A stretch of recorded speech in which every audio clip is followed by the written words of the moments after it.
Unang araw ng pag-uukay ito sa fencing project natin, kaya pagbabakod. Ngayon, sabi ko baka masobra na naman yung butas.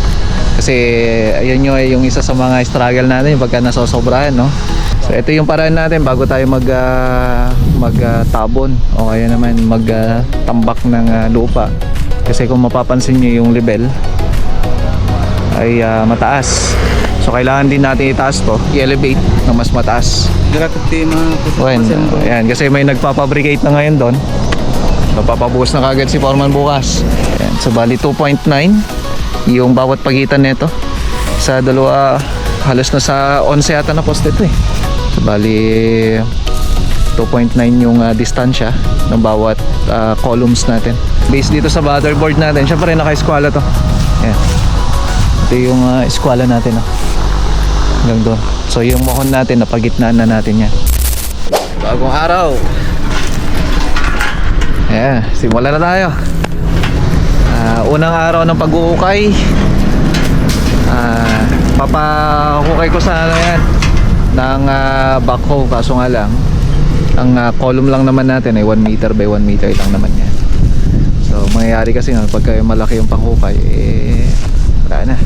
So, malalaki na naman yung butas. Ayun yung isa sa mga struggle natin, yung pagka nasosobrahan, no? Kasi alam mo yun, mas lumalaki yung mga butas-butas niya. So 1 meter by 1 meter. So ito yung paraan natin bago tayo magtabon o kaya naman magtambak ng lupa. Kasi kung mapapansin nyo yung level ay mataas. So kailangan din natin itaas to, i-elevate ng mas mataas. Okay, so bali ayan, ito nasimulan na yung mga hukay. So bukas pwede na magbaba, no? Buhusan na bigatan na sir, na por ayan, kasi may nagpapabricate na ngayon doon. So papabuhos na kagad si Foreman bukas. Kasi yan lang naman na, saglit lang naman nila tatapusin yan. Pero yung guide nyo, hindi kayo pa naman nakakabel. Sambolin nyo damdaman? Okay na, tanong madiretso nga siya eh. Kasi kailangan tuwid yan.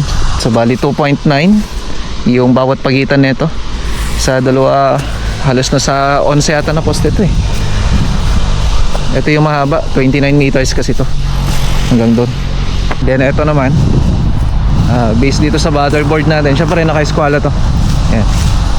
Ito yung eskwala natin, no? Hanggang doon. So yung mohon natin, napagitnaan na natin yan hanggang doon sa dulo. So bali ito yung mababakuran pag ganyan. So yung mga hollow blocks tsaka mga buhangin, mamaya darating na yan.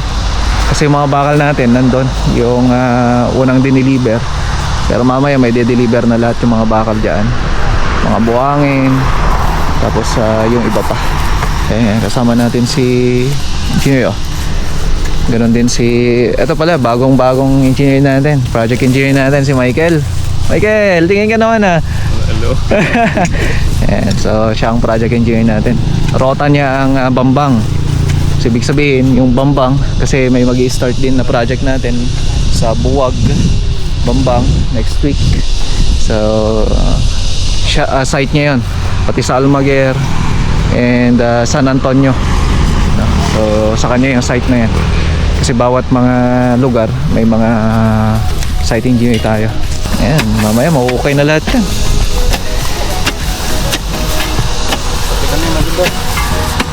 Ayan si Papa, nagsusupervise din sa mga projects natin.